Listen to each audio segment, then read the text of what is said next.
Awali ya yote binafsi nianze kwa kumshukuru Mwenyezi Mungu ambaye ametujalia afya na uzima na kutuwezesha tena mwaka huu kukutana hapa tukiwa wazima wenye afya njema lakini na furaha pia.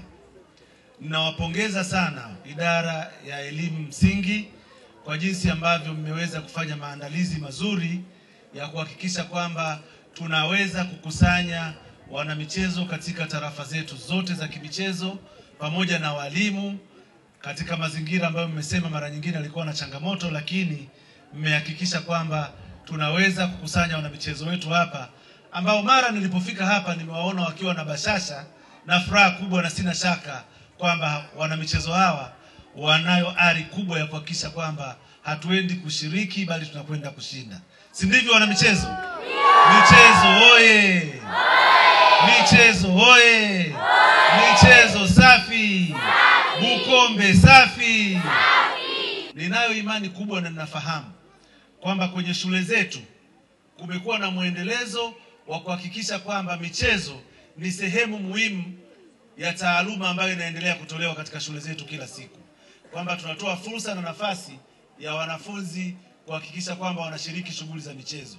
Sina shaka kwamba kwa muda huu mfupi mliopata na maarifa haya mliowawekea, ukijumuisha na ile muendelezo wa kila siku katika shule zetu, tunao uhakika wa kwenda kufanya vizuri katika mashindano haya ya Mitashumta ambayo yatafanyika kule mkoani Geita. Ndugu mgeni rasmi, nichukue muda huu kabla ya kukaribisha niwashukuru sana na kuwapongeza walimu wa michezo kwenye shule zote zetu za msingi, wa maafisa mkata, walimu wakuu kwa kusimamia ratiba ya michezo kama ambavyo tunaelekezwa na Wizara ya Elimu na Mafunzo ya Ufundi. Hongereni sana walimu na asanteni pia kwa kuzingatia hilo. Vijana wetu hawa, niwe na imani na nikupe imani pia kwamba kwa makombe ambayo tumepata mwaka jana inawezekana leo yakaongezeka kwa sababu maandalizi yamefanyika makubwa sana.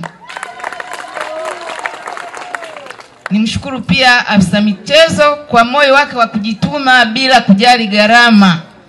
Wachezaji wote hawa wamewasili katika mashindano tarehe 25 mwezi wa 5 2025 saa 7 kamili mchana. Michezo iliyochezwa ni kama ifuatavyo: soka wavulana, soka wasichana, mpira wa pete, mpira wa wavu, mpira wa mikono wavulana na wasichana. Michezo hii imefundishwa kwa umahiri mkubwa sana.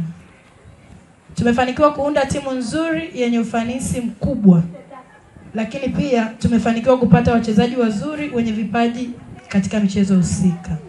Tunamshukuru mbunge wetu wa jimbo la Bukombe, Mheshimiwa Dr. Doto Mashaka Biteko, naibu waziri mkuu na waziri wa nishati, kwa kutupatia tisheti pamoja na vifaa vya michezo